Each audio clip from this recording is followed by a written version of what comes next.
खुलुमबाय स्टुडिय'आव आं उदांस्रि मुसाहारि राङापारा हालामनि सेनं जुगिबिल U.N.Academy फरायसालिया सरस्वती फुजा खुंदों। नंगौ सनितपुर जिल्ला राङापारा हालामनि सिङाव थानाय सेनं जुगिबिल U.N.Academy फरायसालिया गियाननि बिमा सरस्वती फुजाखौ गुबुन गुबुन बोसोरनि बायदियै देग्लायबो फोरोंगिरिफोरजों लोगोसे दिथागिरि आरो फरायसा फरायसुलिफोरा लोब लोब बाहागो लानायजों सेनं जुगिबिलनि U.N.Academy फरायसालियाव गाजा गोमजायै खुंनाय जायो।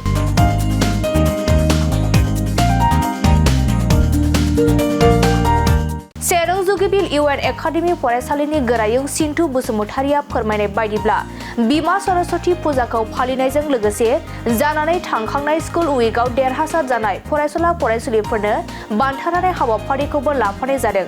बिनि अनगायैबो मोसानाय, खन्थाइ आवरायनाय, मेथाइ रोजाबनाय हाबाफारि लानाय जादों होनना फोरमायदों सेनं जुगिबिल U.N.Academy फरायसालिनि गोरायुं सिन्थु बसुमतारि बिथाङा। सिन्थु बसुमतारि बिथाङा खौरांगिरिनि सिगाङाव मा फोरमायबावखो आबुङै खोनासंना लादो। गिबियावनो बयनिसिमबो खुलुमनाय जासिग्रोबाय। बे समाव जोंनि सेनं जुगिबिल U.N.Academyआ गुबुन गुबुन फरायसालिफ्रा दिनैनि बे बिमा सरस्वतीखौ फालिनाय बायदिनो जोंनि सेनं जुगिबिल U.N.Academyआबो खोब गाजा गोमजायै दिनैनि बे बिमा सरस्वतीखौ जोङो फालिदों। बेवहाय जोंहा बिमा सरस्वती फालिनायजों लोगोसे थांनाय 27 डिसेम्बरनिफ्राय 31 डिसेम्बरसिम जानाय जि स्कुल उइकनि खेलायाव देरहासार जानाय फरायसुला फरायसुलिफोरनो बान्था राननाय हाबाफारिखौबो लाफादों।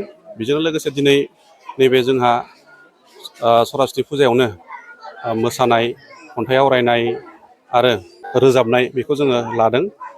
2022 मायथाइनि मेट्रिक एग्जामा जिहेतु 10 फेब्रुवारियाव जानो गोनां, बेखौ जों साफ्रोमबो बर' बिमाफ्रा जोंनि जि मेट्रिक केन्डिडेट बिथांमोनखौ खोब गोसो होनानै नायनांगोन। मानो होनब्ला जोंनि नैबे आथिखाल जुगावहाय फरायनाया खोब इम्परटेन्ट। फरायनाय गैयाब्ला जेबोआनो जानो थांला। बेखायनो जोंनि बिमा बिफाफ्रा नोजोर होनांगौ गाव गावनि फरायसुला फरायसुलिफोरखौ जिहेतु आनजाद लिरगोन बे आनजादावहाय जेरैखि जाया पास जानांगौनि थाखाय गावसोरनि माखासे खामानिफोरखौ दोनथ'नानैबाबो गथ'फोरखौ फरायहोनायावहाय खोब मोजाङै बिसोरो दिथा होनांगौ आरो। नङाब्ला जोंनि फरायसुला फरायसुलिफ्रा स्कुलाव थांदों फैदों बेबायदिनो गोबां बिथिङावहाय जोङो गोग्लैसोनानै थादों। जिहेतु नायनो थाङोबा लास्टावहाय गथ'फोरा मेट्रिक आनजादखौनो उथ्रिसार होनो हाया। बेनिखायनो बिमा बिफाफ्रा गाव गावनि गथ'फोरखौ खोब मोजां नोजोर लानाया मोजां आरो। दा बिनि बिथिङाव किसुमान गामि ओनसोलावहाय जेनेबा लाउड बायदिसिना दा गामियारिनि दैदेनगिरिफ्रा बिनि सायाव माबायदि सांग्रां जानाय?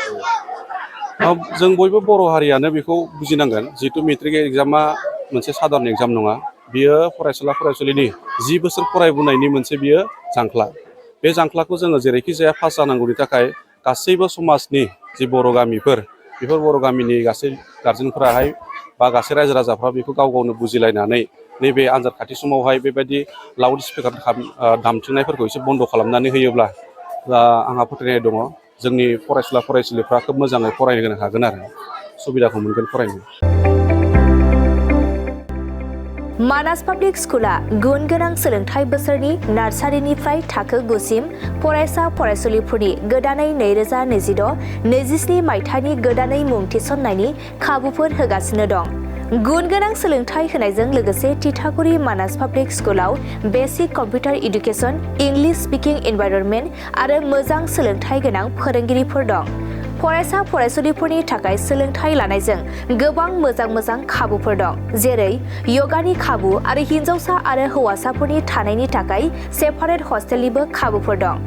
नोंथाङा आबुङै मिथिबावनो थाखाय थोंजोङै नैबे 600083286300489621 आरो 9101008849 जानबुं नम्बराव खौरां लाहरनो हागोन।